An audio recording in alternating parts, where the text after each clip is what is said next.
bring you the story of three high school friends, desperate love and the ultimate betrayal. One goes off to college full of promise, only to disappear just weeks into his freshman year. His family, his girlfriend, his best friend all mourning.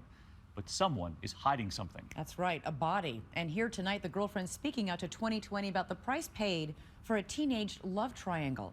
Matt Gutman on the case from the very beginning. It's a twisting obstacle course through swamp and thicket. Still, Carlos Aguilar knows this rutted drive like a father knows the contours of his son's face. It's a route he's driven so many times, leading to the site where the body of his teenage son, Christian, was discovered over 2 years ago. This dirt track is getting narrower and narrower. It's amazing that anybody found this body. We've been following Carlos now for almost 30 minutes off of State Road 24 in the wooded wastelands of northern Florida. The road is not that bad. This road? Yeah. No, it's not that bad, but it's not easy. Yeah.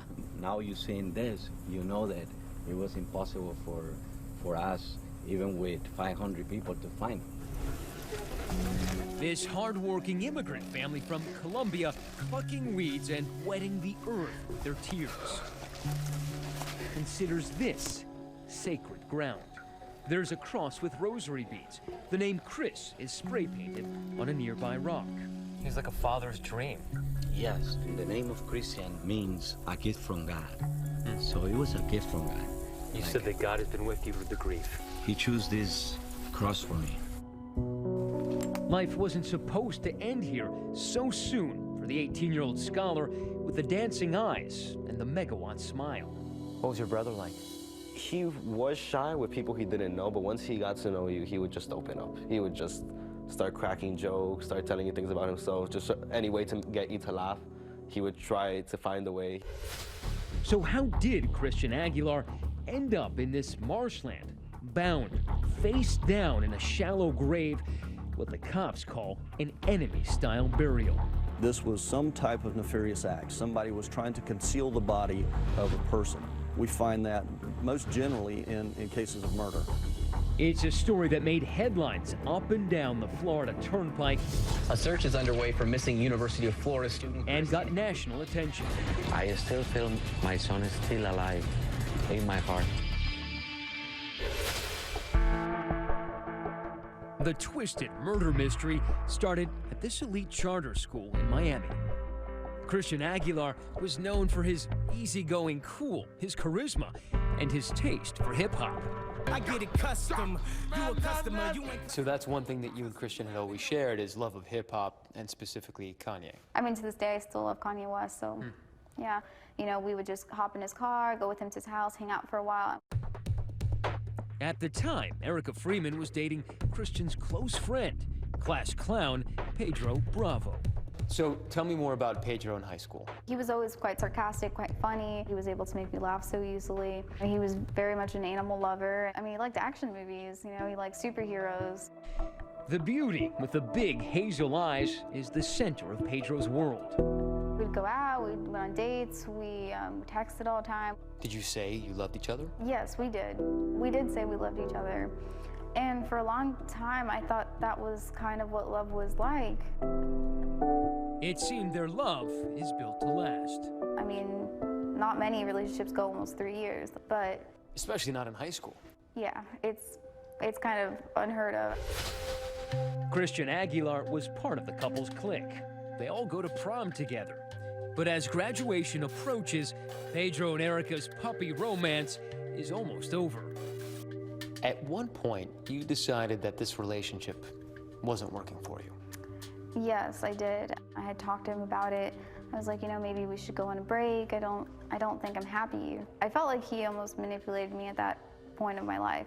Erica breaks up with Pedro, and abruptly, the class clown's laughter is replaced with tears. He was very emotional about it. He was very, you know, he cried a lot. He was very, I mean, it was not what I was expecting at all when I broke up with him. So when you broke up with Pedro, somewhere in your mind were you thinking, well, maybe I could start something with Christian? There's a little part of me that kind of hoped that, you know, Christian made me really happy and we had so many things in common, but a larger part of me was like, you know, it's never gonna happen. She would leave Pedro behind to attend Santa Fe Community College in Gainesville and study biology. Coincidentally, Christian is heading to Gainesville also, but to the Swamp, home of the orange and blue University of Florida Gators. His future full of promise. He has a scholarship, gets financial aid, and plans to study biomedical engineering. And when he and Erica run into each other in Gainesville, suddenly sparks fly. It was crazy. We had these smiles on our faces from ear to ear, and I mean, we just looked at each other like with these dumb faces, like, is this really happening? That sounds like true love in a way. I think we were soulmates. Erica has moved on. Her ex has not, abandoning his plans to study engineering at a college in Miami and moving to Gainesville to enroll in Erica's college. When is the first time that you realize, oh man, Pedro's in Gainesville? He actually sends me a text message, and I'm kind of thinking, this doesn't sound normal, you know? No one just packs up all their stuff and moves to a different city, you know, so far from their family. For a girl. No, it wasn't normal. Neither was the journal Pedro kept, a brooding meditation on his quest to win Erica back.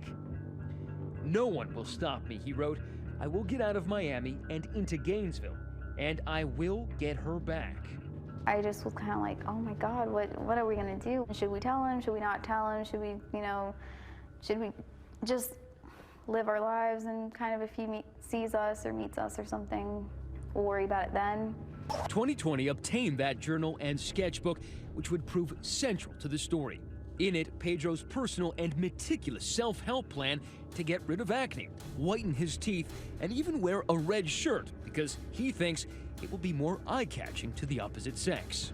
His handwritten musings winding around seemingly unrelated sketches of cartoon characters, monsters, and sometimes sentimental doodlings.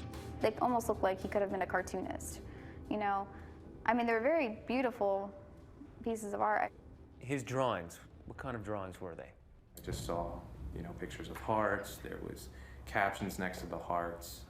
You know, there were broken hearts and hearts in tiny pieces.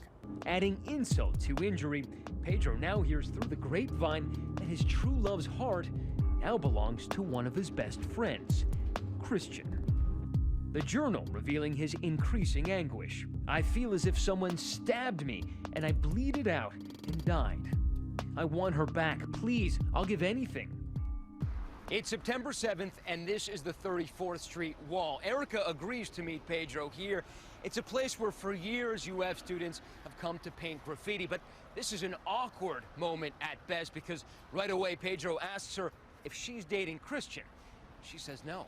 He confronted you with the pictures of you and Christian. He showed me a picture of me standing next to Christian, and I was just like, listen, we're friends, you know, we're hanging out, we know we're not dating, we're just hanging out. But you lied to him. I did lie to him, yes. Why did you lie? I just felt like it wasn't the appropriate time to tell him that. You know, I don't want to push this kid at all. I don't want him to think anything, you know, that might throw him over the edge. But Pedro is spinning out of control. He's even been talking suicide. And then, curiously, he calls Christian for help. Pedro calls Christian on a payphone, and he's like, I'm really depressed, and I was wondering if we can talk, you know, so maybe you can give me advice about how to deal with this, you know, depression. Did he ask you if he should go, what you thought? We were a little concerned that maybe he would try to fight him or something of that sense, but, you know, we talked about it, you know, you're gonna meet on UF campus, you're gonna be fine. They met at The Hub, the college bookstore here at the heart of this throbbing campus of the University of Florida. And what happens soon after will change 3 lives forever. I started calling him, I started texting him, he was not answering. I was kind of like, well, you know, I gotta do something, I have to do something.